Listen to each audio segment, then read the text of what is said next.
That's our way of transitioning to the B plot. Yeah. Because now we've done both of our top lists, yes? Yeah, so is this our B story? Is the Now we're into the B story, buddy. Okay, so before we get to that, I've written down what I feel are the most ridiculous A to B transitions. Okay. Yep. Okay? So here's my quick little segue.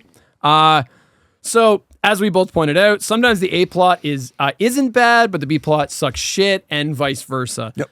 What I found, for me, what became a really fun part of the like, I turned to watching the show into a game, which was, okay, my friend and I would go, okay, let's guess which one of these innocuous background characters are now going to be our main protagonist. The star of the second story. Holy fuck, is that a fun game? Yeah. And I recommend for you, if you're going to watch this show, play this game. I want you to watch the A part and think to yourself, okay, one of these random jackasses is probably going to be our hero in the B plot. Yeah. Who is it going to be? And you will be shocked how off you are most of the time. And these are some of the most random. So in the episode Saturday Night Special, that's the dating one. Yep. That's the dating tape one. Plot A follows some schlub who meets this perfect fantasy woman. And that's like the first plot.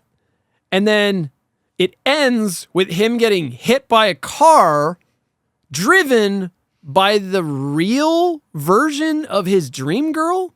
So it turns out his dream girl is actually a real woman, but he doesn't know her. Right. Freddy's nightmares. And then the B plot, you're like, oh, so now we're going to follow the real woman, that like not the fantasy version. Nope. We follow the real fantasy woman, the real version of the fantasy woman's roommate, her ugly roommate. Yeah. Who I think is maybe in one shot in the A plot. Lovely.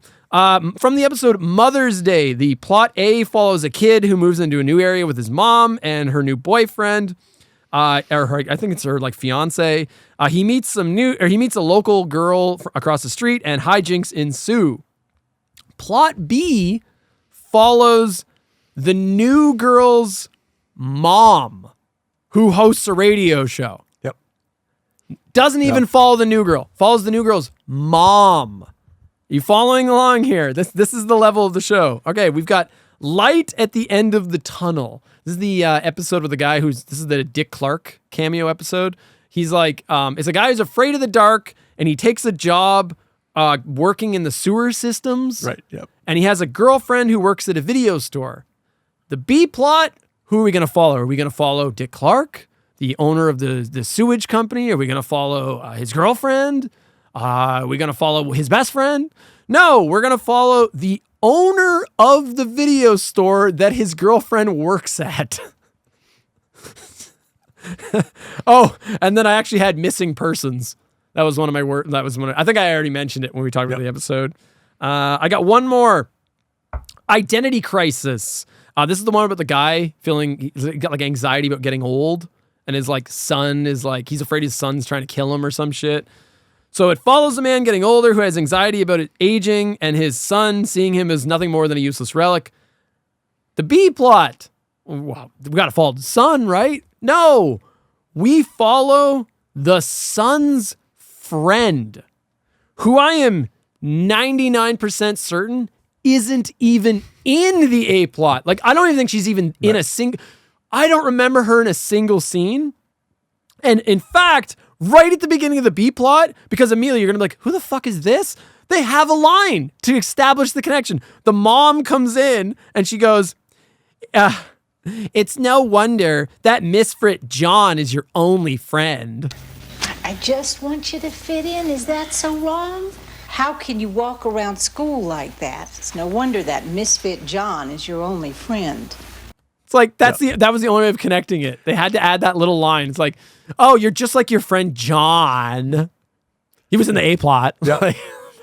It makes me wonder why they felt like doing that was necessary or important, because it almost makes it more difficult, because then you've got to take characters that you've already established and then carry them up. Whereas if you just cut it then you can tell two separate stories rather than having to have that link between them. It's a bizarre plot like a formula that I've never actually seen in any other show that I can think of. It's interesting. It's an interesting idea, but you're right.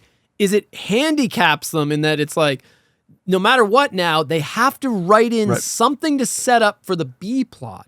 And I honestly don't know, were the A and B stories always written by the same writer? That's a good question. I don't know. Because if they're not, I mean, that's another, well, that explains why some of them tonally are so different. Right. Like that one you picked, Missing Persons. Like the second one is like a noir thriller. Yeah. It's not the same at all. And if you've got two different people writing two very different stories, which a lot of these come across as, but then something has to link them, it creates this like artificial connection. I know exactly what you mean. Like you could just do without it. Like you can't tell me you're saving enough money by having one actor appearing in both stories to make that worthwhile to have to constantly be mashing these two together. Just don't. Like, so we're gonna save this discussion. I want to put a pin in this for the next video we do, which is we're gonna do season 2. And the question we're gonna ask in season 2 is, okay, you are the producer of Freddy's Nightmares. What is your ideal version of this show? What is your pitch for this show? How would you, in a perfect world, what is the version of a Nightmare on Elm Street TV show you would make? Right. / how could you fix this show? So I want you to hold that thought, but we'll get into that in the next one, because that's what we're starting to get in that territory. Because I think one of the big questions is, okay, should we ditch the A and B plot structure? Should it be two separate stories? Or should every episode just be a higher budgeted 40-minute episode like Tales from the Crypt? Yep. It's the same way, right? Tales from the Crypt, every episode's what, like 40 minutes? And it's all high quality. it is. I can't remember if I think they might have had two separate stories. I don't remember them doing that. I don't remember them doing that, but maybe I'm wrong. Yeah. I very rarely am, but this could be one of those, one in a million I mean, times. you're wrong about your last pick. How is that the worst episode? Because it's so obvious and it's shit. You really won't let this go. I'll believe. How is that the best episode? Because it's great. No. And it had a twist. It's not even, there's no good, like, kills in it. There's no good gore effects. There's no Freddy's. Like, no. No. No. We'll agree that you're wrong. Okay. Yeah.